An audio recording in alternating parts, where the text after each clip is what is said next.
So welcome everyone. Again, thank you for joining me this morning. My name is Jody King and I'm the Assistant Director with the Alaska APEX Accelerator. And this morning we are going to talk about using BidMatch effectively. And BidMatch is a solicitation search software. It's an incredibly handy tool and we have a lot of information to go over this morning and I'm excited to get started.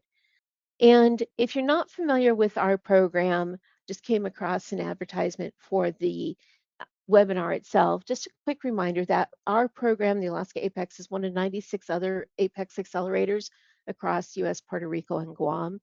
So if you're ever looking at extending your geographic region or taking on a job outside of Alaska and you're looking for information on that area, feel free to hit the NAICS.us or the Department of Defense OSBP website, this apexaccelerator.us. On both of those have location maps where you can find the websites and all the information for all of the other APEX down in the States, and as mentioned, Puerto Rico and Guam. So it's always great to check out those areas, see what activities they have going on, especially if you have offices in other states. And so while all of us have that function on federal contracting, each of us are also experts for that local state contracting in our own backyard. So it's worth checking out. All right, little paid promo, and let's move on. All right, so this is what we're going to talk about today. We're going to talk about searching for solicitations. I'm going to run you through the BidMatch process. We're going to talk about the limitations of BidMatch, creating search criteria lists, and the value of taking the time to create a good search criteria list. And we're going to talk about looking at a solicitation from more than one perspective. We're going to go into updating or initiating a BidMatch profile, and how to use contract opportunities to the best advantage. So there's a lot of tricks when you're using contract opportunities. And the biggest one is figuring out why are you using it at this point in time and what are we looking for? And then we're going to kind of roll up this morning's presentation. And in between these, there's going to be a lot of live demos. So I just have a few slides I'm going to run through quickly. And then most of the time will be spent with us actually playing in some of these search in contract opportunities in USA spending, so we can look for how to find those different solicitation bits and pieces to build those search criteria lists. All right, so first of all, bid match limitations. So not all government purchasing starts with a published solicitation or bid package. So things like non-competitive 8A solutions, which I think the trend is moving away from sole source 8A and towards more competitive 8A, which is good news if you have that 8A set aside, because that means more publicized activity in contract opportunities. Of course, any sole source awards through any programs or just through justification that there is no other option, those sole source activities are not necessarily posted. What we might find are special announcements that list the sole source that will be issued, and they do give, the agency does give industry a chance to respond to those if that's something you think you could have competed for. GSA schedules, there are multiple award schedules. Mass, you hear any of their e-buy only posted activity is not going to be found in FAM. And unfortunately, with eBuy, you have to be a schedule holder to even have access to see any of the solicitations posted directed specifically at GSA schedule holders. Any direct request from buyers to provide a quote, a closed bid list is the phrase I like to use. Oh, hi, Everett. Anticipated end time, we should be closing, it's from 10:30 to 11:30 for today's webinar. So this right along.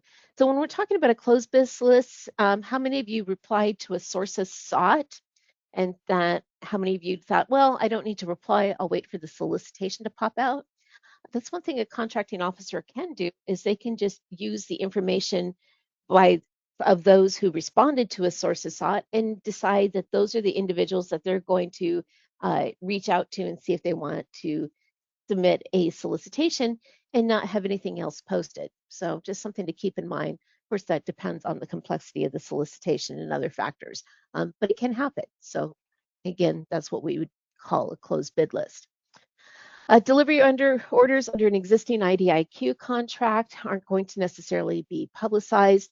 Any innovation program purchases, SBIR, STTR, other grant applications are not necessarily going to be found on contract opportunities. Those grant opportunities are posted on grants.gov.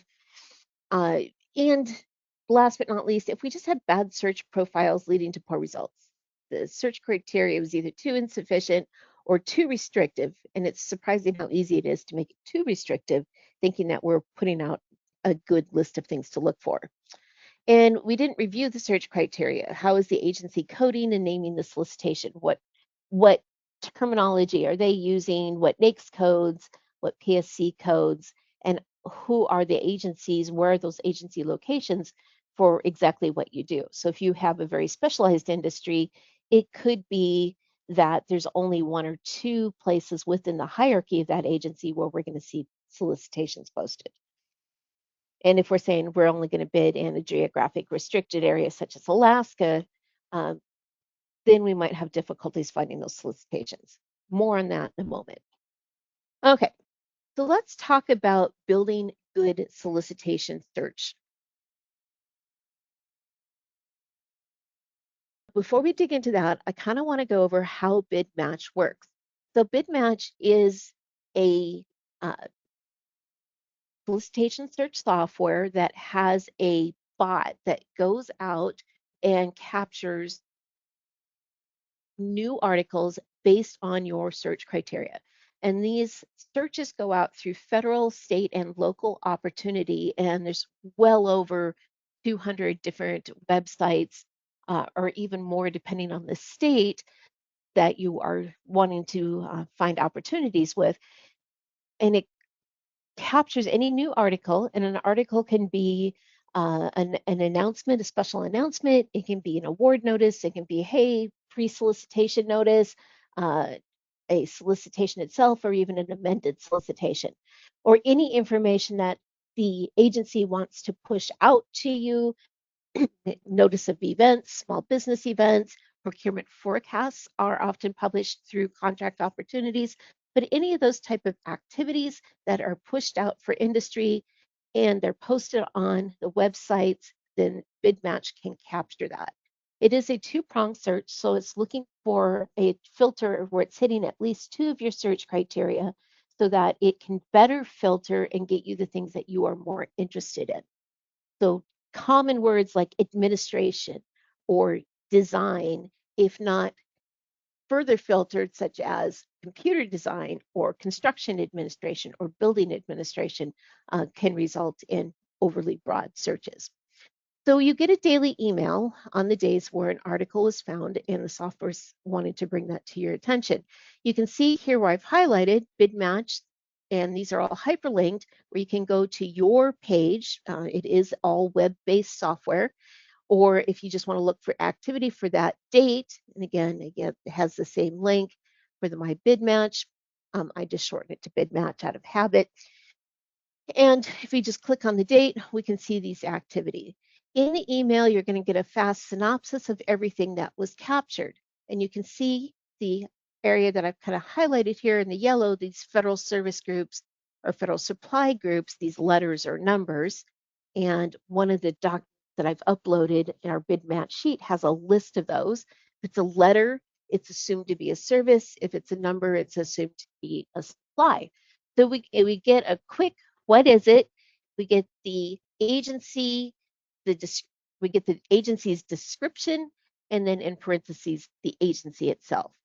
The way BidMatch functions, it's always going to list the federal activities first, and then towards the bottom, it'll get down into the state and local. So it's going to list solicitations, special announcements, awards for federal activity, and then it moves down and you can see like here, Alaska Mat-Su Borough bids, City of Wasilla, Alaska Purchasing Group, etc.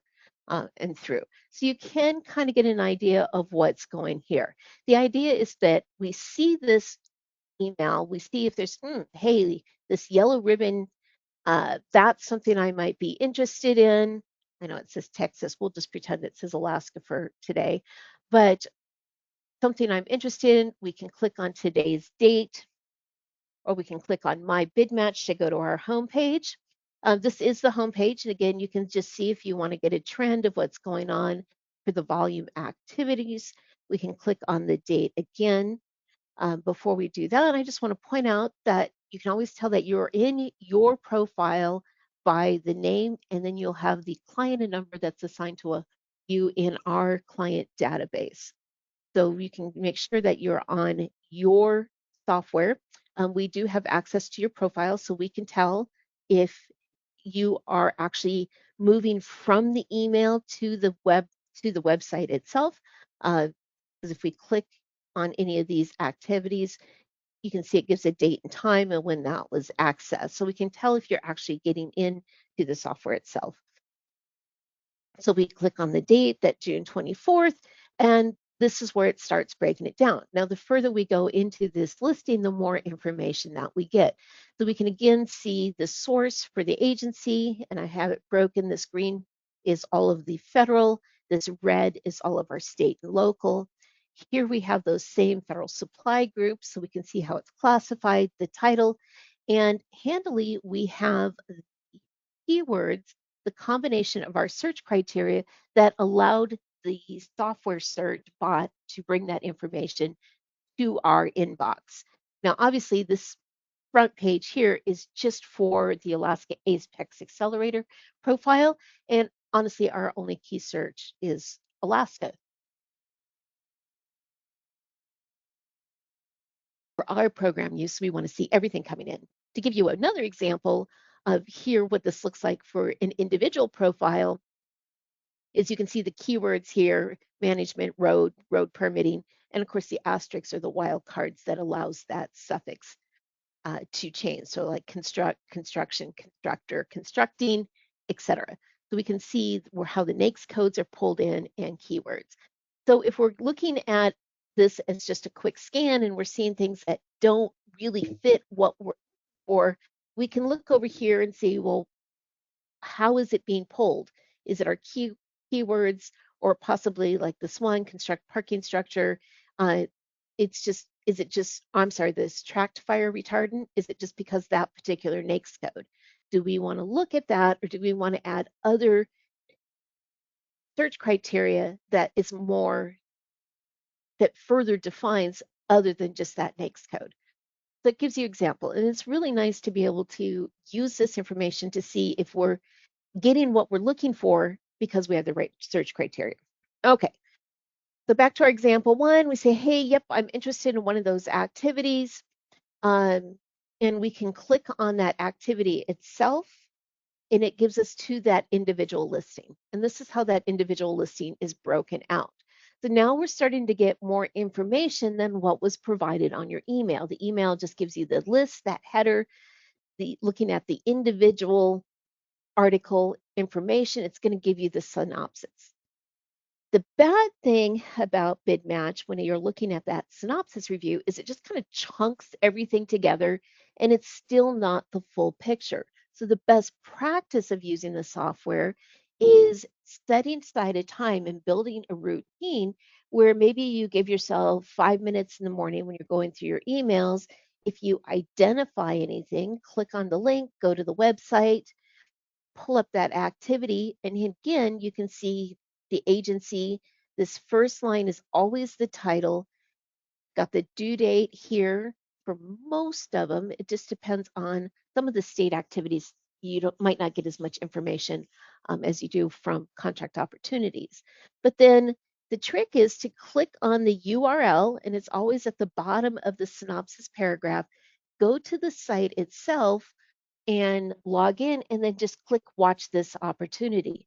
Then when you have more time to actually investigate each opportunity, you can sit down, you log into SAM, you click on that little in the workspace, and you can click on where it says following, and it's going to pull up all the list of things that you said you wanted to watch. And that allows you to go through where you have more of the information. You can see the attachments, you can see if it's a set aside, you can see that information without trying to pull it out of this big block of data. Building that type of practice with BidMatch, then you're making the best use of your time and the best use of the software. If you're just looking at the emails and saying, yep, I want to look at all of these, and then rabbit trail down and start looking at other things, then it's really easy to get off track depending on what the time and what you have planned for activities or jobs for that day. The last thing I want to say under each synopsis is you can see down here again, they're giving you the outreach system article number, how it was found within outreach, and of course the matching keywords again. This outreach systems article number is handy if there's something that you are finding that's brought to your attention, but we can't get into the solicitation. This helps me, you can let us know, any of the staff here at Alaska APEX, hey, my BidMatch showed this activity, it's behind BidNet and I can't get into it without a subscription, or it's coming up with a broken link. I need to find that. It helps us if we need to reach out to outreach to say, for some reason we had this broken link, we had difficulties with this, and they can pull that up and see if there was some software issue that caused that. All right, moving on. So we found this activity, we go to SAM, we make a decision, are we interested or not interested? So that's the value of, or this is the process of the software activity. You get those daily emails. You can do a quick scan in your email. If you find things that you want to further investigate, open up to this page, click on the URL, go to the SAM site, go to the other site, bookmark it, follow it, flag it so that you can come back and look at it when you have more time. All right. So let's talk about search criteria. Because like the mime with the empty card, if we're kind of like, well, I want to know everything, then that phrase big data really, starts to become overwhelming. So when we talk about building good search criteria, we kind of want to make a determination, what is it that you are looking for? So we're going to define that search activity through search criteria. Okay, so we're going to talk about it. And good question, Everett, because you're asking, do you need to set up keywords in your profile? Absolutely. Keywords are incredibly helpful because, again, we want to cast a wide net. So when we're thinking about searching and using BidMatch, we want to think about what is it that we're looking for? It's information, not just jobs that we can bid on, but opportunities. What's going on in the area? What is the agency having coming out? Especially if it is something where you might not necessarily be the prime on, but you want subcontract opportunities or you want vendor opportunities for that industry type. So you want to know what's moving through here because solicitations most likely are going to end with that awarded contract, which funds are going to be spent to complete that activity.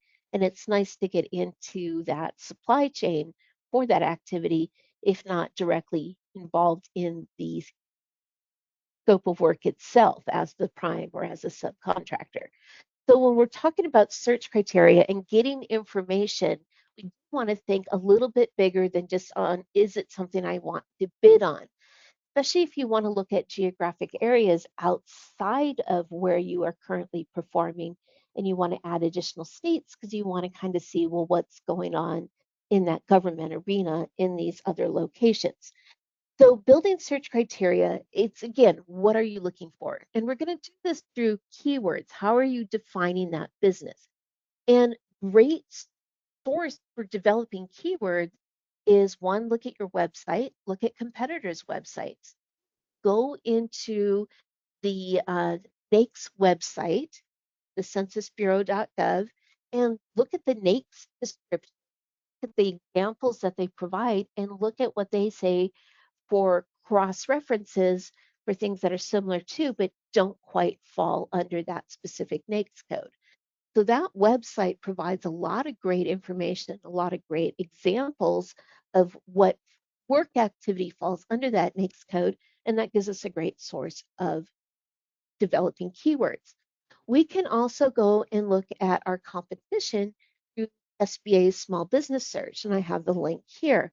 Going in and throwing a few keywords or throwing a few NAICS codes into that area and see what other people have listed when they're defining their business. A lot of times that can really pull, if you're just stuck, because every now and then we know what we do, but we're not always necessarily great at defining it and categorizing the areas in which we are conducting business. So keywords really are critical. They're going to flush out the entirety of what we're looking for. And BidMatch is also great because it does keyword combinations. As I mentioned, if we're just trying to do single words, and that is a limitation for the Census Bureau website, is it only lets you do single word search when you're trying to find NAICS codes. But again, if we're doing design, it could be, fashion apparel design, interior decoration design, computer infrastructure design. Design can apply across many boards. So then we want to have those word strings, such as network system design or building infrastructure design, building security design. So we want to be able to kind of give little phrases and not just necessarily keywords when we are doing those searches. It's good for BidMatch, a little more challenging trying to use phrases in contract opportunities, but for BidMatch, it really helps them build those logic strings, and you'll see what those look like to create your search profile. So in addition to NAICS codes, we, we want those federal supply groups, those product service codes, and again, that's where it breaks into, excuse me, where it breaks into using those letters and numbers, and we'll see examples of that in a second. The Department of Defense, DODAC, uh, DODAAC, Defense Activity Address Code.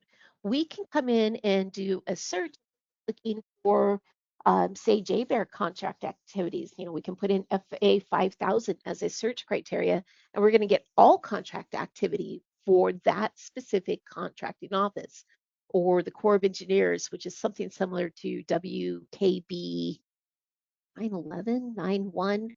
Sorry, I never remember that one fully. But picking that out, that first 5 characters of that solicitation activity is always going to be the DODAC, and that is going to refer to a specific physical location of a contracting office.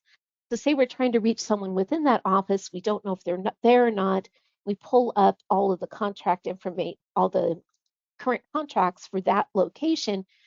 We can quick scroll through each one of those and scroll to the bottom of the solicitation posting, and we're going to get a list of active contracting officers and contract specialists in that organization. So that's a useful piece of information, especially if you tend to be heavily focused working with one particular agency. We can even look up the competitor's unique entity ID numbers, or their UEI, in SAM, or their small business profile, small business search. And again, we can find information, keywords, NAICS codes that they're using to define their activity. And of course, also the last good search is looking at the federal organization codes in SAM. And I'll show you how to find those too. Those are kind of handy for search activity. So the why are you looking? And I kind of talked about this, and maybe I should switch those slides, but when we're thinking about searching for more than the next job, so as we're building this, these are the things that we want to think about. Expanding our search criteria, looking for marketing information, looking at awardee information. Again, if you're looking for people you want to market to, whether as for potential sales, if you sell supplies, or for looking for subcontract opportunities and you're trying to build better relationships with those potential primes. So reviewing awardee information has good information, other than something you can no longer bid on. Regional diversification, the interested vendors list, which shows for some things, we'll kind of talk more about that when we play in SAM. And of course, as I had mentioned, that agency data for contract and that physical, where are those physical contracting offices? Again, because like the Coast Guard, they have theirs broken down to specialty. So if you're in the industry that you sell buoys and you want to be able to sell buoys to the Coast Guard, you need to find out which contracting officer is the one responsible for doing all of the solicitation activity for buoys, etc. All right. So when starting, to just kind of quickly roll through, and I want to spend more time playing at Sam and talk about actually building. When we're building a new search profile, or even if you have an existing search profile with us and I'm just doing an update, it's still the same screen. And the practice I like to use is to meet with you and we start building your search criteria. And as we're finding good material, I am plugging it right into our software to build your search profile. But I wanted to show you how it's set up to build that so you get an idea of the things that you should be thinking about for search criteria. So you can see the software. We start off with entering the email address, and I've just made something as a placeholder so I can get the screenshot. But we can send that to multiple contacts within your company. I don't know if there's a cap on the number of emails, but we can do more than once. So if you have that you want to set it up, but maybe you want some of your program managers, your project managers, your business development team to look at as well, we can add their emails. It is all web format. These are the federal domestic sources, and you can see it defaults to all of these. And then if you're interested in overseas opportunities, we can click on that as well. The default is to not. And then we go into our federal supply groups. Now, I realize this is probably really hard for you to see on the screen because it's a lot of text. But if you look at the other two documents, I have it same document, but just as a Word document or as just a PDF, it has this same information. Slightly older format, but the exact same. So we can start looking at all of these services, and you can see that, they're lettered. So if you do construction, it's this Y, construction. If you're engineering, that's back over here. Architect engineering services, that's under C. And then we can get into the supplies. And the product service groups and the federal supply groups start using these combinations of letters and numbers to help pick that service area and then get down into specific details.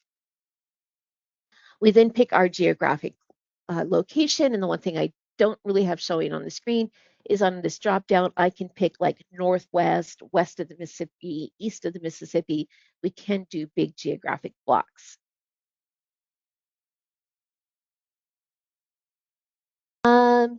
So I have a question that popped up when logged into our website, our eCenter Direct. We don't see any place to search to see the search profile. So, Coma, do you have a current BidMatch? Are you looking at starting a BidMatch? So the way BidMatch is set up, and I'll come back to your question. Let me just quick get through this. So we look at our geographic area, we enter our keywords, our NAICS codes, our PSC codes. The last thing I didn't show is there's a spot where we can add additional comments if we kind of want to get a better descriptor of what the business is. Now, if you do not have a BidMatch profile, you do need to work through our program. So the Alaska APEX Accelerator, we are the ones that have the solicitation. We have the subscription. There we go. We have the software subscription with Outreach Systems, which is the company that has designed the BidMatch software. And then we sublet because we pay for so many licenses that we can then offer to our active clients so we can set up their BidMatch profiles. So if you're trying to access your BidMatch profile or you need to start or update, you have to do that through us because it's all tied your client record. So no, you're not going to see it exact. If you look at that email, sorry, let me pop back up here. Here we go. So we can see how it has that client number in that record. Once you have a BidMatch profile set up, you'll have that client number because you do be an active client with the Alaska Apex for us to give you that BidMatch software. And then it's always going to be the view, and then you're going to actually have a website that you can bookmark that if you just click on the My BidMatch, I don't have it in the screenshots, but we can actually give you that website. If you have a bunch of days in a row where you had 0 articles found, you will not get emails. So if you need to make any changes to an existing or startup, you do have to do that through us since we are the actual subscription holders. So there's no way to access it and start it on your own without that initial working with us to get it kicked off. All right, hopefully that answered your question. Okay, perfect. Thanks. Let's get back on task here. So it's time if you have an existing, for those of you that are starting, this is great. If you have an existing bid match, here's some food for thought. When should you update your bid match profile? Once you have it, I really think it should be looked at and reviewed at least yearly at a minimum. When we first set it up, I like to meet again with the client within 2 to 3 weeks so we can take a review and say, okay, do we need to do some cleaning? Do we need to, you know, remove, add, how's it working? Because quite simply, getting a whole string of ones and zeros, you can see the number of articles found. BidMatch isn't all that helpful. It's not doing us a lot of good. And it could be that we need to take a look at your industry. Do you have it? Are you in an industry that those opportunities aren't necessarily posted? You are, especially if you're looking at innovative technology and the agencies aren't there, haven't adopted those new methodologies yet, you might not see something posted. You might need to work on building those relationships to get that buying mindset changed to looking at the things that your company offers. So one, that's my first thought is, are you in an industry where maybe nothing is really posted and we need to look at other activities? Or two, are our search profiles just too restrictive or too small? We're not finding the right solicitations. On the other hand, if you're getting like this second list where it's 200 to 300 a day, honestly, nobody wants to skim through that. It sounds great in theory, want to take a look at it, make better business decisions. It's great for a day or two, but if that's your norm, you're going to stop using it because it's too much. We want to dial in. So too little, too many articles, definitely time to update, not finding the right things. We can change that by adding, removing geographic regions, because that's another difficulty here in Alaska is we are very seasonal in our contracting opportunities, where down in the States, it runs more consistently year round. So we don't know, do we have a bad search profile or we have a good search profile, but it's just quiet. So in that case, I might add a couple of states, Washington, California is where there's more uh, population, more activity, more agency locations to see if, okay, hey, look, now we're starting to get the right things. They're just in the wrong location. We can say, all right, we've got a good search profile. If you're changing out your points of contact and you don't let us know, or you change your emails and this starts bouncing and you're not getting your daily notices, you gotta let us know. So that's a good time. Within 2 years, I really like to see it uptake, take the time to update it yearly. And again, you know, too few keywords, X codes, PSC. So here's kind of just an example of what that final looks like.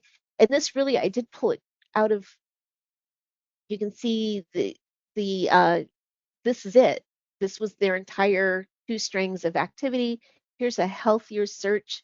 You can kind of see how it's broken down, the uh, contract, the coding, sorry, blanked on the word, the coding logic, how they break these combinations using either the number first or written out first, aid, and that any combination of that string. So this is where they enter that search logic into building that.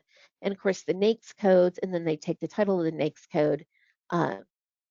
No, you do not need to understand basic coding. It just is kind of nice because I like to give you this profile. If it's been a year, you can reach out and say, hey, it's time for me to check on my bid match. I can send you this list. And just by scanning, we see our categories or working with the rundown. You can kind of get an idea of what you've built in here and what we need to edit.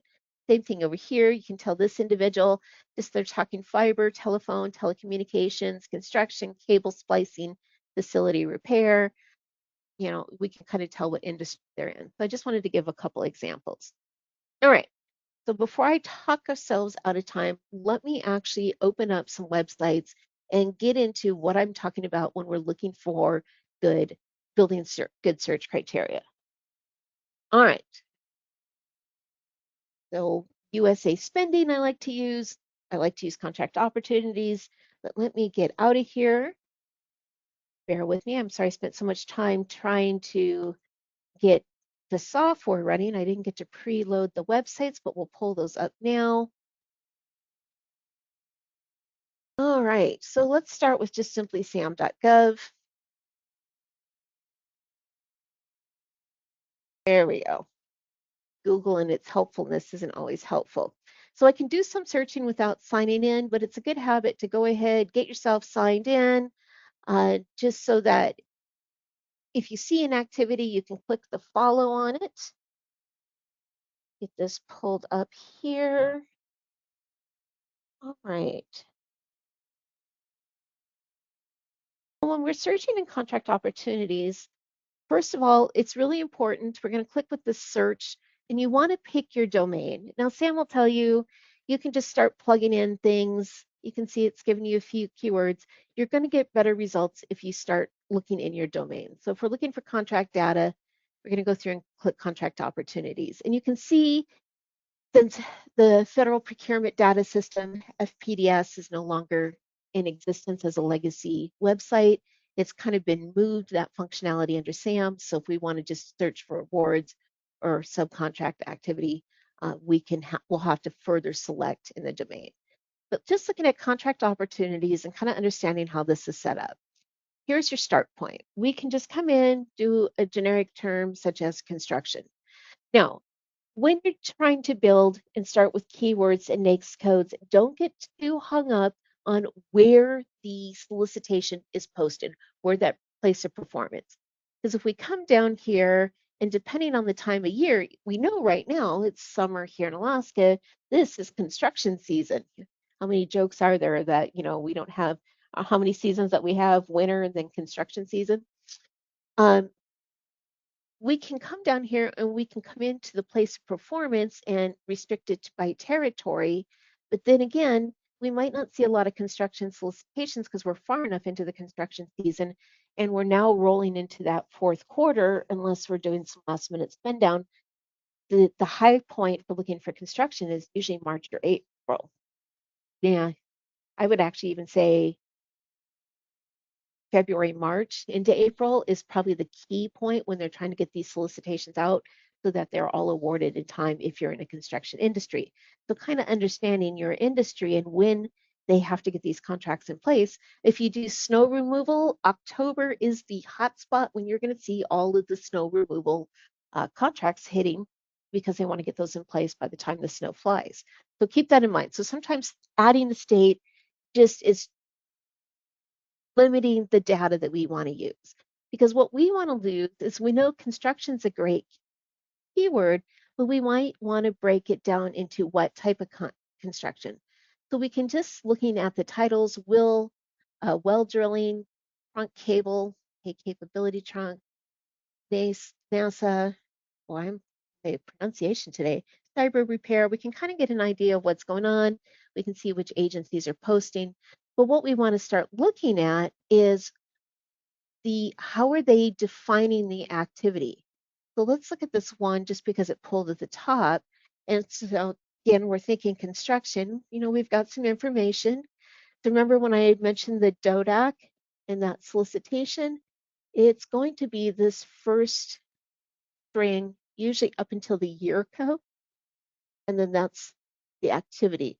So this itself is always going to be the Health and Human Services, the Office of California Indian Health Service, and if we scroll down, that's going to be the address.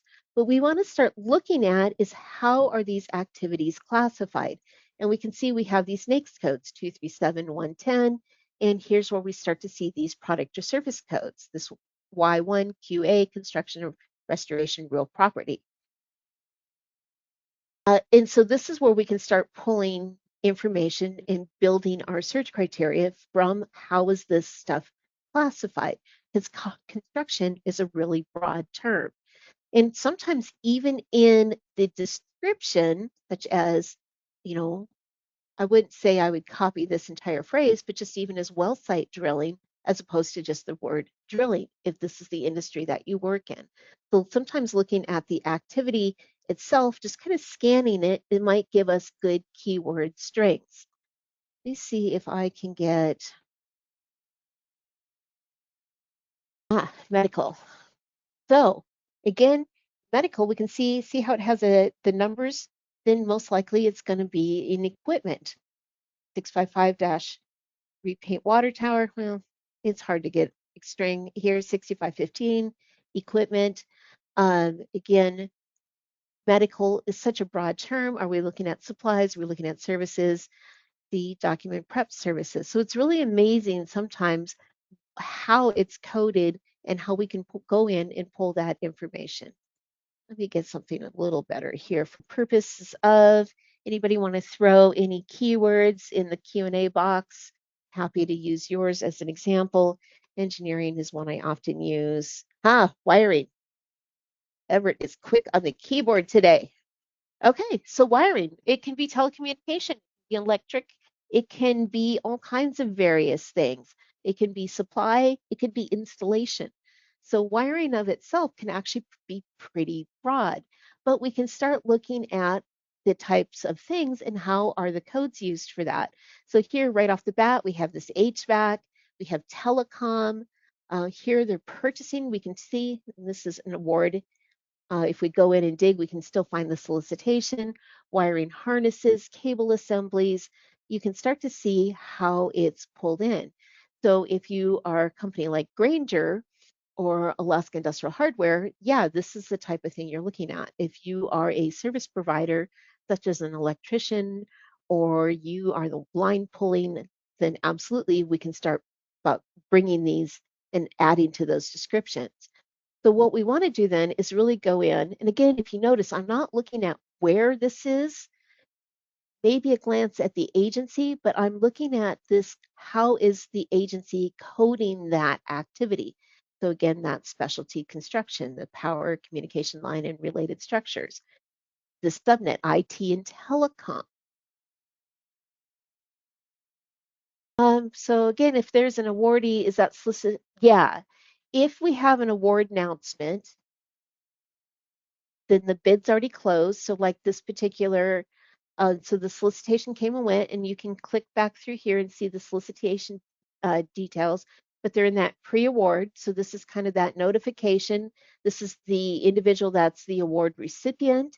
So if this is something you bid on, seeing the award notice is their trigger that if you're going to ask for a debrief or if there's a protest activity, your your clock has started ticking before you run out of time to respond. We can find information for this activity itself. We can still see the classification information, see this current carrying wire device manufacturing. So again, my guess is this was a supply sale. Again, the QR code is just that 59. So electrical, so they didn't have the full string, but just a basic.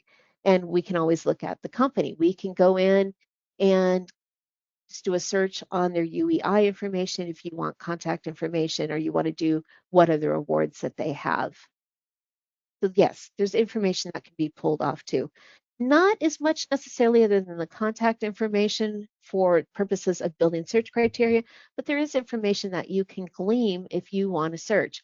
So if you are, again, supplier, and hey, these guys want a contract and you do things that they would need, you have a great icebreaker email. Congrats on the award for this. We want to be able to support your activity. So again, data is really good. Okay, please do restate, Everett. All right, let me get back on track here before we run out of time. And Everett, if you want to, you can always reach out to me. Just respond to the email invite if you want to schedule an appointment. And if you have more specific questions where we can take the time. If the awardee listed already hasn't been awarded, yes, they're going to announce the award because there's going to be a contract number assigned. And yes, if you see an award notice, it's too late to actively bid on the solicitation. But you could see, especially if it's a company you know or a competitor, you can look at the classification and you can go in and search under contract award and see that competitor, what they've awarded the agencies are working with, and how are those awards coded so that you can mirror that for your search criteria. Okay. So again, we can see these cable assemblies. We're going to look at the classification and we're going to pull this information. The product service codes, they further delineate, because if we look at just engineering for NAICS codes, it is really broad and it covers multiple disciplines. So when we use those PSC codes, we can start saying, no, we're looking at structural, we're looking at civil opportunities, we're looking at something more specific too. So again, we can see when we're looking at engineering, we go from construction all the way through the various services, and you can see this repeated. All of these various types of things are under one NAICS code. So finding and looking at those PSC codes can really help us define that. And I used to do that specifically by going through the federal procurement FPDS, the old FPDS website. Well, that's no longer available. So last night, let me pull this back up real quick. I started playing in USA Spending to see, can I pull that same information from this database that I used to pull from FPDS? And again, I'm looking at this for purposes of building search criteria. And so what I found is why, yes, I could. So let me pull that up real quick. And for using USA Spending, what we're doing is we want to go in and do our award search. Let me make that screen a little bigger so you guys can see it. And we're going to get into this advanced search and we're going to start using these filters. We're going to pick a fiscal year. We can come down here, maybe pick a place of performance, an agency. If you are looking, in this case, we actually want, if we're looking at this purely because we need a list of NAICS codes, let's come in here and put in the engineering code. So I happen to have it right here, 541330. Oops, come on. Well, we'll type it in. 541330. Come down here and select it. So it does a search. And then because there's so much data, we can, if we want, put a geographic location. Go location, just so we're not filtering through too much. Let's add Alaska. Okay, and then you have to come back up here and tell it to apply the filters. There we go, submit. It'd be nice if the submit was at the bottom of the page. All right, so now you start to get all the list of anything that was awarded. We can see contracts, we can see grant. Nope, no grants related to engineering. And if we scroll down, this site's a little awkward. We got to get down here to this bar. And if we scroll all the way over, we will see the NAICS codes and the awarded. So here's all of the listed NAICS codes here. And then we can start to see all the product or service codes. Sorry, this site is hard to use. The best thing with the USA Spending data is you can download it into an Excel spreadsheet and kind of do a little bit of sorting and filtering. But this, again, is going to give us an idea of, based on the name of the award, the agency, for all these different codes for engineering services, we can start seeing, because this is the constant, we can start seeing, this support professional engineering technical. So maybe we're engineering and we're getting into the project management, then this is that NAICS code. The PSC codes, the federal supply groups, further delineate under NAICS. NAICS gives us a nice broad industry descriptor. PSC codes help us narrow that down to much more specific activity. So there's a couple of different areas that you can look it in. So this information is helpful. You can kind of see it, 499, this J058, maintenance, repair, rebuild of equipment for communication. So again, guided missile, engineering services for guided missiles. And if you get caught in the weeds of like, well, that's really interesting, who was that? Let me get that to the top. I am curious that way, and come back, slide over here. and it was a Department of Defense contract. See, it was just a deobligation. Apparently it was awarded and then closed. That happens. Those guys didn't have a gap, but here we go. Activity description and back to Raytheon. So there is a lot of information that we could kind of take and pull that back into our search criteria. So kind of just to recap, and while I did a quick and fast, building that search criteria going into SAM, if you schedule an appointment with myself or any one of our staff to build your BidMatch profile, and you want to work with us to really build good search criteria, obviously you're going to start feeding us that information, and we're going to start working with you to really dial it in to get the information that you're looking for. Why set up a BidMatch profile? Well, simply it takes a lot of time and effort to search solicitation posting websites, because not only do we have the main contract opportunities, but we have multiple other. So the Corps of Engineers is posting a lot of solicitations in the PIE, it's PIEE, so procurement integrity something. Sorry, I don't remember the full acronym off the top of my head. We just worked with a client, NASA. NASA has its own procurement site. It posts a notice and contract opportunities, but then you have to follow it back to their Inspires for that particular to see more information. So there's a lot of federal contract sites used. The rule of thumb, I should say letter of law, is if it is to be, if the activity is to exceed 250,000, it has to have a notice posted on contract opportunities, even if that posted notice just takes you to other websites for federal activity. That's a lot to search through. And don't forget, state local activity too, such as state of Alaska. Even looking at the Department of Transportation for Alaska if you do construction. And then even for all of the city and borough websites as well, municipality acreage, Matsu. There's a lot. BidMatch can make that easier and save you some time. Again, as I mentioned, those results are pulled from federal, state, and local procurement sites. It's easy to start and update, but yep, the caveat is you with us to get that started and to make the updates. Once you have an existing profile and you need to update, it's just as easy as shooting me an email saying, hey, please add this, remove that, add these new emails, and it just takes us a minute or two to modify your profile.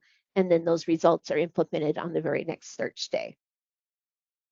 Review and modify your BidMatch on an annual basis. Make sure it's performing. Outreach Systems is constantly working to improve search performance. So if they're making major process updates, is your profile still sufficient to work within that new process? It's come a long ways in all the years that I've worked here. If you found a solicitation that wasn't in your BidMatch list, let us know so that we can see what data was missing in your search profile and why that activity didn't pop up in your BidMatch. Because occasionally somebody will tell you something, or you'll just be in contract opportunities and find something that wasn't in BidMatch. So we need to figure that out. Usually there's a geographic caveat in there that is why we missed it. Take time to build a good search criteria list. You will use it over and over again, depending on what we're looking for, but even just doing market research, we're going to wind up using that same search criteria. And don't wait for opportunities to be published. Build direct relationships with agencies and prime contractors. Again, especially, looking at the industry that you are in and how are they going about their procurement activities. It's worth doing that research and not just making assumptions so that we're making sure those opportunities aren't being missed. And research the agency, where are the procurement office? There's been a lot of changes and a lot of consolidation of procurement activities over the last couple of years. We don't have as many procurement offices in the state as we used to, and now those offices are down in the lower 48. So how are we going to build that relationship? So there's information we want to research and find, and BidMatch can help you get that data to your inbox in a manner that it makes it easier for you to start making those business decisions. So again, how do you get started with it? Well, a couple of easy ways. One, you can reach out to our staff, schedule an appointment with myself, Cal, or Jeanette, or Carolyn if you'd like, and we can get that get an appointment scheduled, happy to sit down with you. We also have the activation form. It's not a must use. It's just a great outline for you to use to pull that information. And you can even email me the form or email the data that would be in that form in an email, get it to us and say, hey, I want to get BidMatch started. Here's the information. I can get that baseline started, but then I'm going to want a couple of weeks so that we can start reviewing it and tweaking the profile. Search profile is only going to be as good as the level of effort we put into to make it valuable. So feel free to contact us. Have any questions about today's discussion? Again, you're welcome to reply to your webinar invitation email. Reach out to me. My contact information is also on the screen here in front of you. And let us know how you can help. So, last call for questions. And if not, I'm 5 minutes over. Sorry about that. I had a delay start because I was busy crashing the GoToWebinar website. I want to wish all of you have a fantastic day here in Anchorage. The sun's still hanging in there. Grab lunch and please let us know if we can assist you with BidMatch, other procurement activity questions. So thank you, everyone.